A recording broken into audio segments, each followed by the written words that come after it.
ರಾಮಾಯಣ.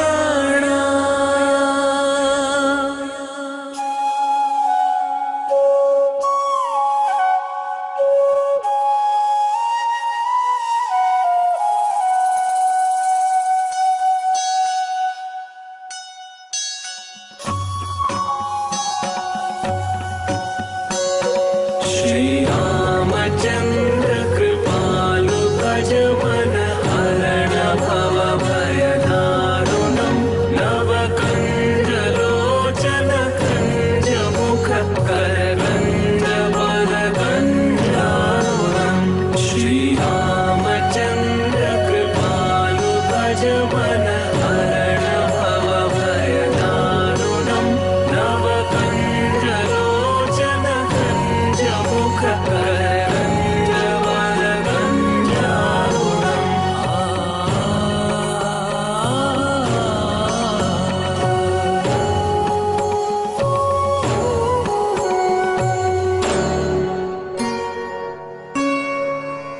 ನಾನು ಕಾಲ.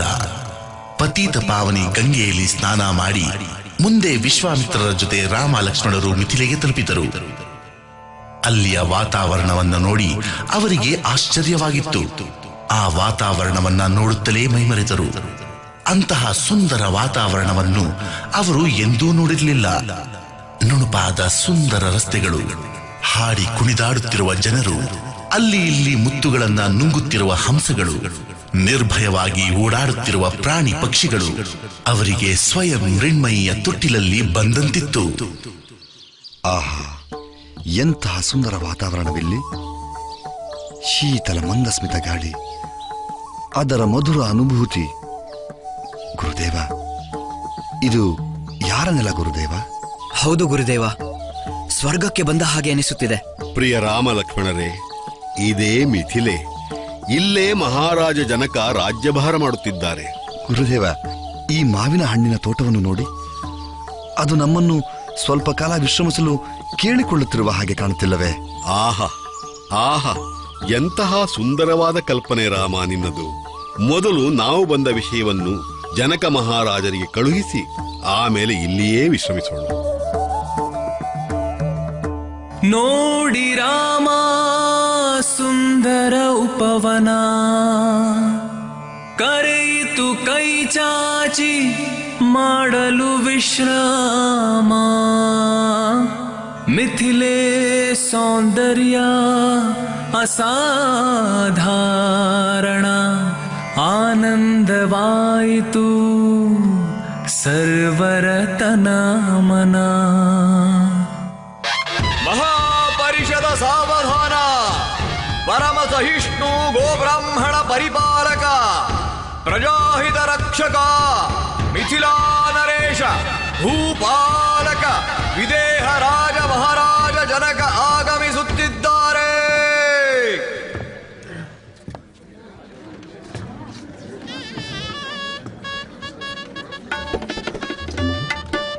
ಮಹರ್ಷಿ ವಿಶ್ವಾಮಿತ್ರರಿಗೆ ಮಿಥಿಲಾ ನರೇಶ ಜನಕನ ಶಿರಸಾಷ್ಟಾಂಗ ನಮಸ್ಕಾರಗಳು. ಮಹರ್ಷಿ, ನಿಮ್ಮ ದರ್ಶನದಿಂದ ನಾನು ಎಂತಹ ಭಾಗ್ಯಶಾಲಿ ಎಂದು ಅರ್ಥವಾಗಿದೆ. ನನ್ನ ಆಮಂತ್ರಣಕ್ಕೆ ಮಾನ್ಯತೆ ನೀಡಿ ಆಗಮಿಸಿದ್ದಕ್ಕಾಗಿ ನಾನು ನಿಮಗೆ ಯಾವತ್ತೂ ಚಿರಋಣಿ.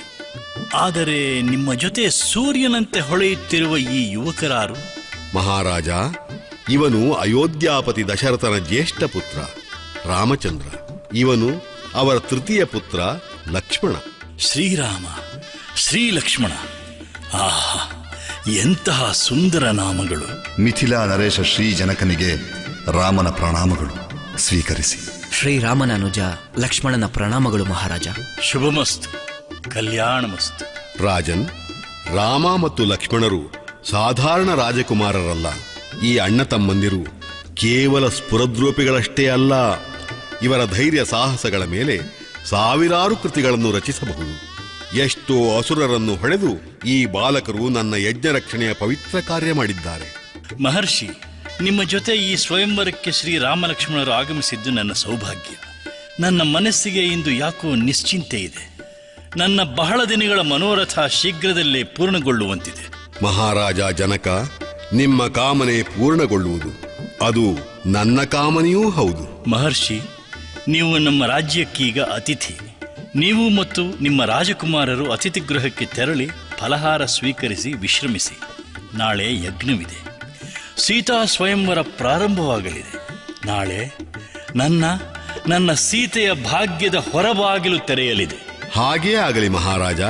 ನಾವು ರಾತ್ರಿ ಇಲ್ಲಿಯೇ ವಿಶ್ರಮಿಸುತ್ತೇವೆ. ಬನ್ನಿ ಮಹರ್ಷಿ, ರಥ ಸಿದ್ಧವಿದೆ. ऋषि संग रघुवंशधणी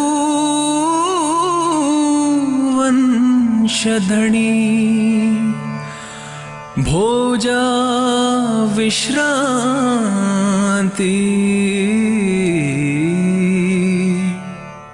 ಸಮಯಾಧರಿಸಲಿದೆ ಮುಕುಟಮಣಿ ಜಗನೋಡಲಿದೆ ಸೀತಾರಾಮ ಕಣ್ಮಣಿ. ಇದು ನನ್ನ ಗತಿ. ಸಮಯ ಹೋದಂತೆ ತಿಳಿಯುವುದಿಲ್ಲ. ಈ ಗತಿಯ ಪರಿಣಾಮವಾಗಿ ಸೀತೆಗೋಸ್ಕರ ಜನಕಪುರಿಗೆ ಬಂದಿದ್ದಾಗಿದೆ ಶ್ರೀರಾಮ. ಶ್ರೀ ಲಕ್ಷ್ಮಿ ಶ್ರೀ ಹರಿಯ ಬಂಧನಕ್ಕೆ ಜಗತ್ತೇ ಸಾಕ್ಷಿಯಾಗಲಿದೆ. ಎಂತಹ ಭಾಗ್ಯ! ಸಮಯಕ್ಕೂ ಮಿಗಿಲಾದವನ ಕಲ್ಯಾಣ ಕೇಳುವ ನೋಡುವ ಭಾಗ್ಯ. ಯಾರು ಬ್ರಹ್ಮ ಸ್ವರೂಪನೋ, ಯಾರು ಎಲ್ಲವನ್ನೂ ತಿಳಿದವನೋ, ಯಾರು ತ್ರಿಕಾಲದರ್ಶಿಯೋ ಅದೇ ಶ್ರೀರಾಮ ತನ್ನ ಗುರು ವಿಶ್ವಾಮಿತ್ರರಿಂದ ದೇವಿ, ಶ್ರೀದೇವಿ, ಭೂದೇವಿ, ಸೀತಾದೇವಿಯ ಬಗ್ಗೆ ಕೇಳುತ್ತಿದ್ದಾನೆ. ಮುಂದೆ ಏನಾಗುವುದು ತಿಳಿಯೋದಕ್ಕೆ ಕೇಳ್ತಾ ಇರಿ ಫೀವರ್ ರೇಡಿಯೋ ರಾಮಾಯಣ.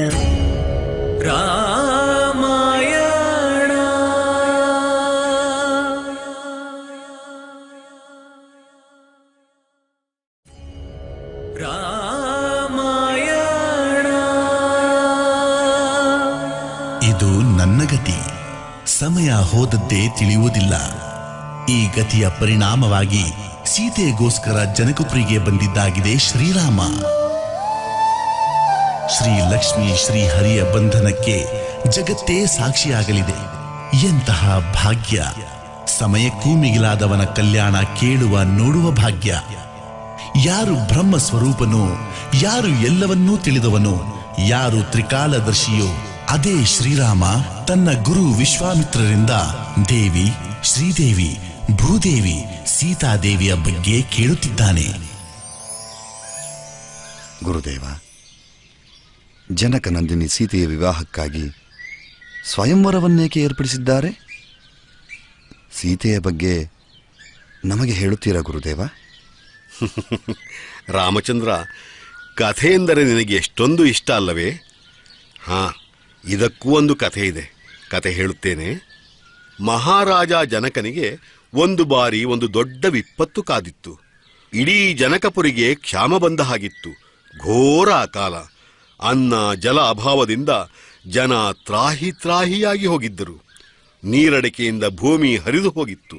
ಪಶು ಪಕ್ಷಿಗಳು ಸಾಯಲಾರಂಭಿಸಿದ್ದವು.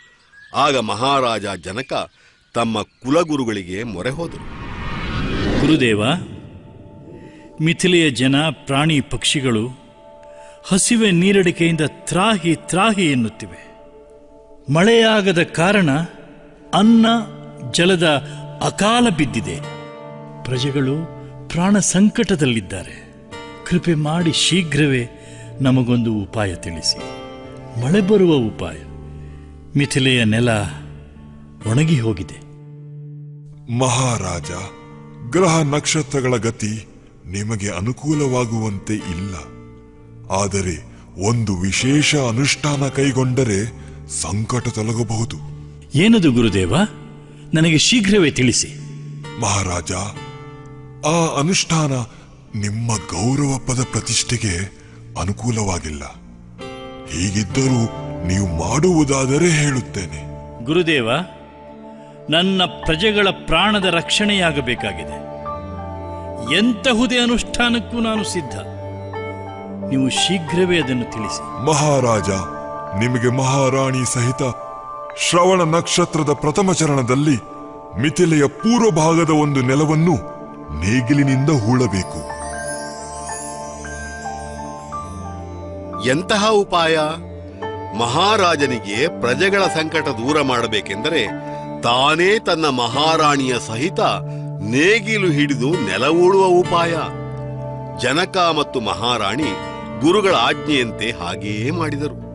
ಭೂಮಿಯ ಮೇಲೆ ಒಮ್ಮೆಯೂ ತಮ್ಮ ಕಾಲನ್ನಿಡದ ಆ ಮಹಾರಾಣಿ, ಚಂದ್ರನ ಕಿರಣಗಳಿಂದಲೂ ಕಪ್ಪಾಗುವ ಆ ಮಹಾರಾಣಿ, ಅಕಾಲ ಬಿದ್ದ ಆ ಭೂಮಿಯ ಮೇಲೆ ಸೂರ್ಯ ಕಿರಣಗಳು ಎಲ್ಲವನ್ನೂ ಭಸ್ಮ ಮಾಡುವ ಆ ಬಿಸಿಲಿನಲ್ಲಿ ಪ್ರಜಾಹಿತಕ್ಕಾಗಿ ಹೊಲದಲ್ಲೇ ಹುಟ್ಟಿ ಬೆಳೆದಂತೆ ನೆಲ ಉಳುವುದರಲ್ಲಿ ಮಹಾರಾಜ ಜನಕನಿಗೆ ಸಹಾಯ ಮಾಡತೊಡಗಿದರು.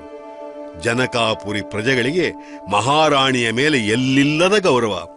ಅವರ ಈ ಅವಸ್ಥೆ ನೋಡಿದ ಪ್ರಜೆ ಕುಲಗುರುಗಳ ಮುಂದೆ ನಿಂತು ಏಕಕಂಠದಿಂದ ಹೇಳಿದರು, ಗುರುಗಳೇ, ನಮಗೆ ಮಹಾರಾಜ ಮಹಾರಾಣಿಯನ್ನು ಈ ಅವಸ್ಥೆಯಲ್ಲಿ ನೋಡಲಾಗುತ್ತಿಲ್ಲ. ನಾವು ಅವರಿಗೆ ಇಂಥ ಕಷ್ಟವನ್ನ ಯಾವತ್ತೂ ಕೊಡಲಾರೆವು. ಗುರುಗಳೇ, ಬೇರೆ ಏನಾದರೂ ಉಪಾಯ ತಿಳಿಸಿ.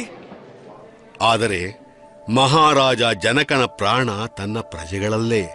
ಅವರು ಎಲ್ಲರನ್ನೂ ಶಾಂತವಾಗಲು ಕೇಳಿಕೊಂಡರು. ಶಾಂತಿ, ಶಾಂತಿ, ಸ್ವಲ್ಪ ಧೈರ್ಯ ತೋರಿ.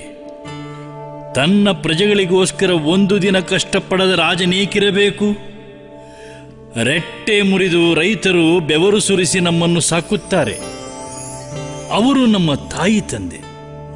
ನಮಗೂ ಅದೇ ಸ್ಥಾನವನ್ನು ಇವತ್ತು ದೇವರು ನೀಡಿದ್ದಾನೆ.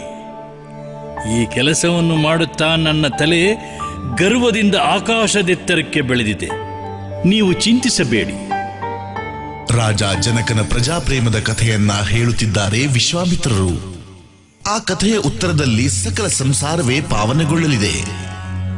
ಪ್ರಜೆಗಳ ಖಿನ್ನ ದೂಗಲು ಜನಕ, ನೇಗಿಲ ಇವನಾದ,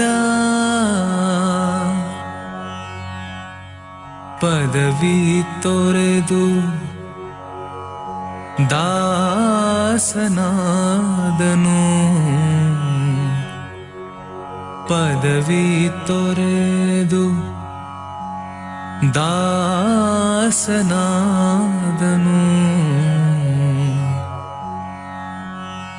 ಪ್ರಕೃತಿಗಾಯಿತು ಆನಂದ. ಮತ್ತೊಮ್ಮೆ ಭೇಟಿಯಾಗೋಣ. ಪ್ರತಿದಿನ ಕೇಳ್ತಾ ಇರಿ ಫೀವರ್ ರೇಡಿಯೋ ರಾಮಾಯಣ. ಆದರೆ ಮನಪಾವನ, ಜಗಪಾವನ. ರಾಮ